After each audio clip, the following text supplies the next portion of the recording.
नमस्कार, मैं हूं अभय और आप सभी का स्वागत है हमारे इस कार्यक्रम सेहत की बात में। तो दोस्तों, आज है विश्व फेफड़ा दिवस, वर्ल्ड्स लंग्स डे। आप सभी को मालूम है, फेफड़ा हमारे शरीर का एक बहुत महत्वपूर्ण अंग है और इसका ख्याल रखना भी उतना ही ज़रूरी है हम सभी के लिए। एक स्वस्थ जीवन के लिए स्वस्थ फेफड़ा का होना, लंग्स का होना हमारे लिए कितना अनिवार्य है, कितना ज़रूरी है, आप सभी को मालूम है। और इसी विश्व फेफड़ा दिवस पे बात करने के लिए आज हम हैं चेस्ट क्लिनिक, जी हाँ, छपरा के प्रसिद्ध चेस्ट स्पेशलिस्ट, छाती रोग विशेषज्ञ डॉक्टर राजीव रंजन सर के साथ। तो आइए, स्वागत है सर आपका हमारे इस कार्यक्रम सेहत की बात में। सर, आज विश्व फेफड़ा दिवस है, तो इस दिवस पे, इस स्पेशल डे पे आप हमारे दर्शकों को क्या बताना चाहेंगे, क्या निर्देश देना चाहेंगे? बिल्कुल, क्योंकि श्वास हमारे जीवन के लिए सबसे महत्वपूर्ण चीज़ है। अब हम देखें कि जीवन के लिए अगर हमारे लिए भोजन, पानी और श्वास की ज़रूरत है, तो इन तीनों में अगर सबसे ज़्यादा किसी चीज़ का आवश्यकता है तो हमारे श्वास की आवश्यकता है। हम भोजन के बिना कुछ समय तक रह सकते हैं, पानी के बिना भी कुछ समय तक रह सकते हैं, लेकिन ऑक्सीजन के बिना हमारे लिए 1 मिनट तक भी जीना मुश्किल हो जाता है। इसलिए हमारा हर एक सांस महत्वपूर्ण है। हम जो भी काम करते हैं, जो भी एक्टिविटीज़ करते हैं, जैसे हमने कार चलाया, तो ये ईंधन के जो हम खपत करते हैं, तो चाहे शरीर के अंदर ईंधन हमको शरीर को चलाने के लिए ऊर्जा की ज़रूरत हो, या हमको कार चलाने के लिए ऊर्जा की ज़रूरत हो, सब में ऑक्सीजन लगता है। और आदमी ऑक्सीजन नहीं बनाता, आदमी केवल उपयोग करता है।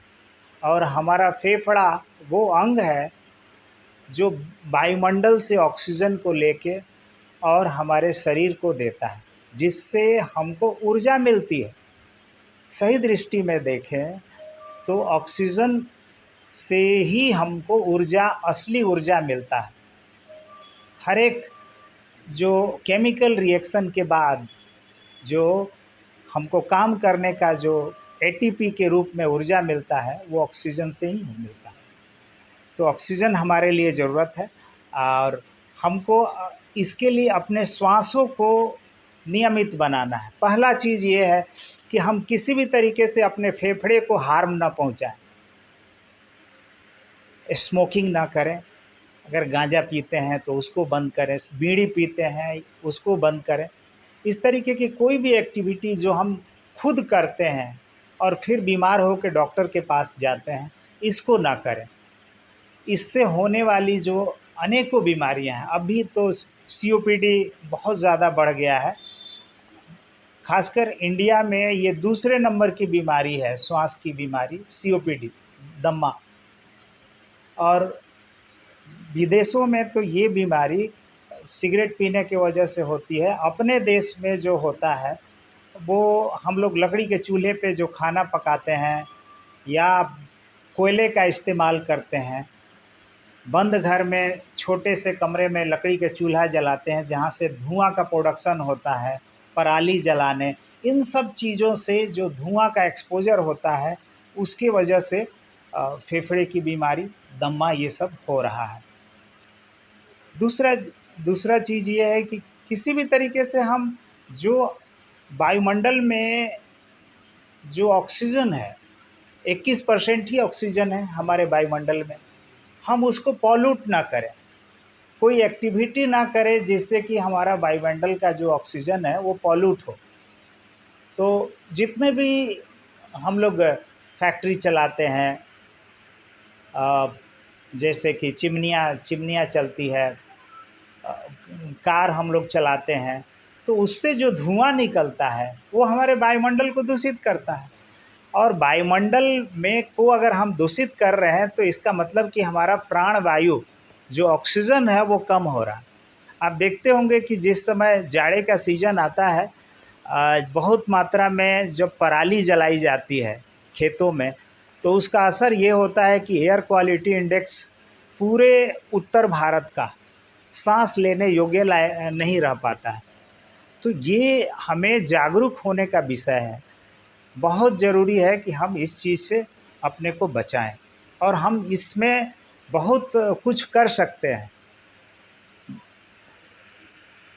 दूसरा एक और महत्वपूर्ण बात ये है कि अगर आप घर में रहते हैं, घर के अंदर बहुत सारा सामान हम लोग रखते हैं, वहाँ पे किसी से खुशबू आ रहा है, किसी से धुआं निकल रहा है, किसी से कुछ आ रहा है, इरिटेंट जैसा गैस निकल रहा है, बहुत सारे केमिकल्स का इस्तेमाल हम लोग करते हैं, तो वो घर के अंदर खिड़की नहीं खुलने से वो एक बहुत बड़ा फैक्टर बन जाता है। वेंटिलेशन नहीं होने हाँ, से। पॉल्यूशन का एक जरिया बन जाता है। जिस घर में हम लोग रह रहे हैं, बच्चे रह रहे हैं, बूढ़े रह रहे हैं, वो बाहर नहीं निकल पाते हैं और वो मजबूर हैं उसी प्रदूषित हवा को सांस लेने के लिए। तो देखते होंगे कि घर में रहने वाले जो बुज़ुर्ग हैं वो ज़्यादा दमा से परेशान हो रहे हैं। उसका मेन कारण है कि घर के अंदर का जो पॉल्यूशन है वो, तो उसका एक ही उपाय है। एक तो घर में कोई सेंट, पेंट, अगरबत्ती, कपूर ये सब ज़्यादा न जलाएं। पूजा के समय थोड़े देर इस्तेमाल कर सकते हैं लेकिन ज़्यादा ना जलाएं। दूसरी बात ये है कि जो किचन का जो जगह है वहाँ पे वेंटिलेटर ज़रूर लगाएं, चिमनियाँ लगाएं ताकि वहाँ पे धुआं एकत्रित ना हो। और घरों का खिड़की, जैसे आपको सांस लेना ज़रूरी है उसी तरीके से हमारे घर को भी सांस लेना ज़रूरी है। घर के खिड़कियों को दिन में कम से कम 3 घंटा खुला होना चाहिए ताकि एक तरफ से हवा आए और दूसरी तरफ से निकल जाए।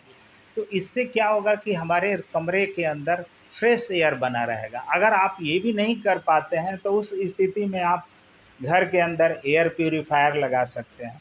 दूसरी चीज़ ये है कि कुछ ऐसे प्लांट्स हैं जो कि एयर को प्यूरीफाई करते हैं, तो उस तरीके के भी जो प्लांट्स हैं उसको अपने घरों में लगाइए, वो ज़रूरी है। और एक ये है कि बहुत सारे मरीज़ों को दमा होता है, टीबी होता है, बार बार कफ करते हैं, डॉक्टर के पास जाते हैं, हर बार दवाइयाँ चलती है।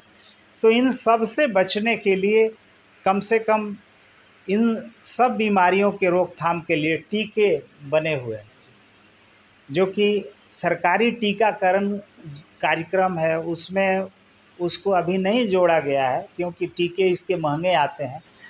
उसको ज़रूर लेना चाहिए। अगर कोई भी मरीज़ दमा का मरीज़ है तो टीकाकरण ज़रूर करवाएं। जैसे कोविड का टीका सब लोगों ने लगवाया था, उस तरीके से इन्फ्लुएंजा का टीका, निमोनिया का टीका ये ज़रूरी है। और तीसरी सबसे जो आखिरी बात है कि बैलेंस डाइट लें, संतुलित आहार लें, प्रतिदिन कम से कम व्यायाम करें, खासकर प्राणायाम जो कि आपके फेफड़े को, हार्ट को तंदुरुस्त बना के रखे।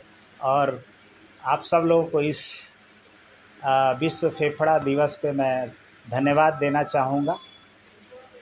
ये मैसेज जो है समाज के हर वर्ग तक पहुँचे, इसकी मैं कामना करता हूँ। बहुत बहुत धन्यवाद सर। तो अभी हमारे साथ हैं डॉक्टर राजीव रंजन सर, छपरा के प्रसिद्ध छाती रोग विशेषज्ञ। इन्होंने बहुत अपने बिजी शेड्यूल से समय निकाल के इस फेफड़ा दिवस के अवसर पे आप सभी को जो संदेश दिया, इस संदेश को बाकी लोगों तक पहुंचाएं, शेयर करें। और इसे जो सर ने जो बात बोली है, गोल्डन रूल्स है, अगर हम भोजन के बिना, पानी के बिना कुछ दिन कुछ देर तक तो रह सकते हैं, लेकिन ऑक्सीजन के बिना, हवा के बिना हम 1 मिनट से भी बर्दाश्त नहीं कर सकते हैं। तो ये हमारे जीवन के लिए, हमारे सांसों को चलने के लिए ऑक्सीजन और फेफड़ा का स्वस्थ होना बहुत ज़रूरी है। तो आप सभी अपना ढेर सारा ख्याल रखें। इस मैसेज को बाकी सबों तक, अपने परिवार, अपने संबंधियों तक पहुंचाएं। और आप सभी का पुनः बहुत बहुत धन्यवाद, आभार, अभिनंदन।